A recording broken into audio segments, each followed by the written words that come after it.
what is the best anime to live in? Ah yes, an age-old question even the dinosaurs are. I know you're curious about the answer. That's why you clicked on this video, right? So let's not waste any more time. Here we go. A lot of people say that Naruto would be a great anime to live in. The world is pretty cool, right? You get to run around with your hands behind your back and do cool ninjutsu like the Rasengan and the litty Kido. Don't forget, you get to scream your attacks before using them like the famous.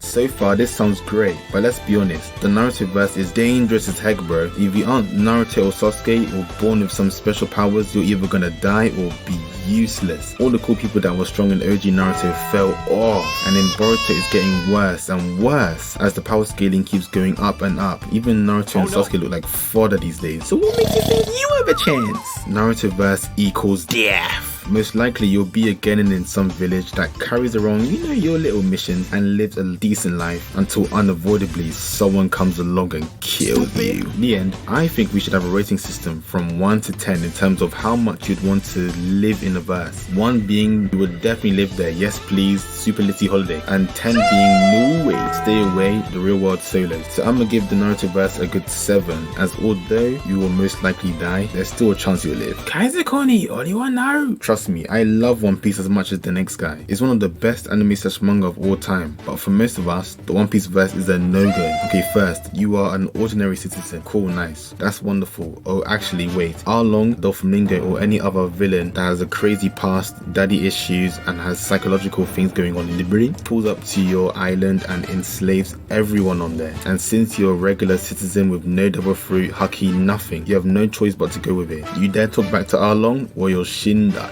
dead baby. And the Marines are low-key useless as they never help in these situations. In fact, Luffy does their job way better than they do. When Nami was down bad in the village and was forced to work for Arlong for years, no one came to help. If not for Luffy, she would probably be dead in the ditch somewhere. So let's give it up for our boy Monkey D. So we have established that being a civilian in One Piece would suck. So how about a pirate? This one is the better option, and it's the option most people imagine being when thinking about joining the One Piece verse. But of course, like most things, there are pros and cons to this. The pros: you get to explore the amazing world of One Piece. You get to have grand ventures while picking up friends and treasures along the way. The trips will most likely develop you as a person and make you matured and super litty, of course. Now for the cons. Pretty much everyone is out to get you and hates you. The Marines, obviously they want to capture you and throw you in jail. Other pirates want to kill you and steal from you. Citizens hate you because of the label you're under. As remember, there are a lot of evil pirates that do evil things like Arlong was mentioned earlier. So you're going to be lumped in with these people. So they will most likely be hostile towards you. Some hotel owner might throw you out. A bar may refuse to serve you drinks, etc. Oh yeah, there are these guys called bounty hunters. They will come after you, especially when they have a monetary incentive to do so. Being a pirate isn't that bad, but it depends on who you are and the cards you're dealt. But the chance of death is high.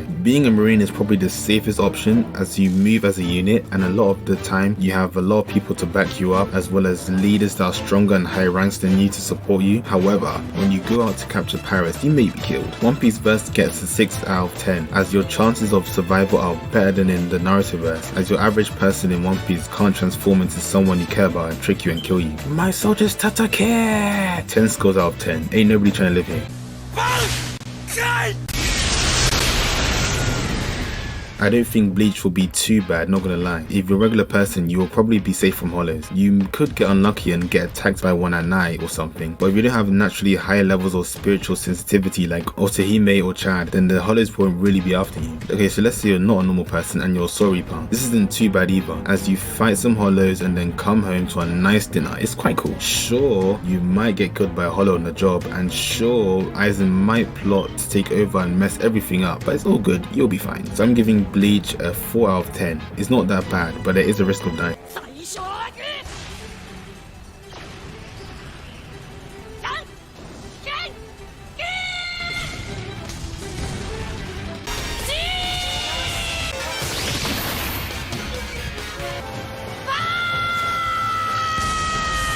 Hunter x Hunter, sorry, Hunter x Hunter for the nerds. Yeah, boy. It's an incredibly dangerous place to live, a world where 12-year-olds can destroy grown men, a world where ants can evolve and almost take over the entire Sekai, a world where killer clowns and bombermen run around killing people. It's quite brutal. Then it's so cool, and it's honestly the best power system, but due to how complex it is, if you don't have a good teacher and if you don't study the art form for years and years, then you're gonna be like this guy and invest in the totally wrong Nen attribution and get folded by a clown. The crazy part is the fact that an overpowered ant almost ruled the entire world and was not even the highest level threat according to the Hunter Association. Thousands of people died and the threat level was only B, so imagine an A or S level threat. This is also the verse that has the Dark Continent in it, based with extremely high level threats that are worse than world ending enemies. So I'm giving Hunter x Hunter Hunter a 9 out of 10. Far too dangerous. I asked my friends the burning question, what's the best anime to live in? And the conversation went something like this. Alright guys, what's the best anime to live in? I want to live in Testament. Come on bro, be real man, it's not all about women. It's the food bro, I want to go to Testament. Alright then, Lobby?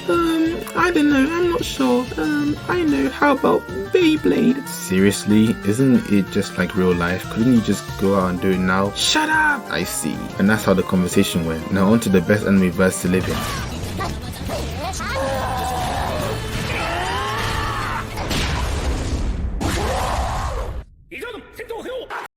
Now, put down the pitchforks, let me explain. Pokemon is the perfect balance of action and safety. You get to have awesome action-packed battles while not having to worry about Miriam killing you and your entire family. Pokemon is so cool, and I assume I don't have to go into detail why. If 10-year-olds can go on grand adventures and live, then so can you. In the anime, the Pokemon verse is pretty much 100% safe. However, I will admit that the manga can get kinda dangerous, but it's all good, you'll probably be fine. Pokemon gets a 2 out of 10, it's safe. In conclusion, I'll probably make more videos like these. I will now close this video with a speech from the legend himself, the Lord of Lords, Rayquaza. W speech. Subscribe!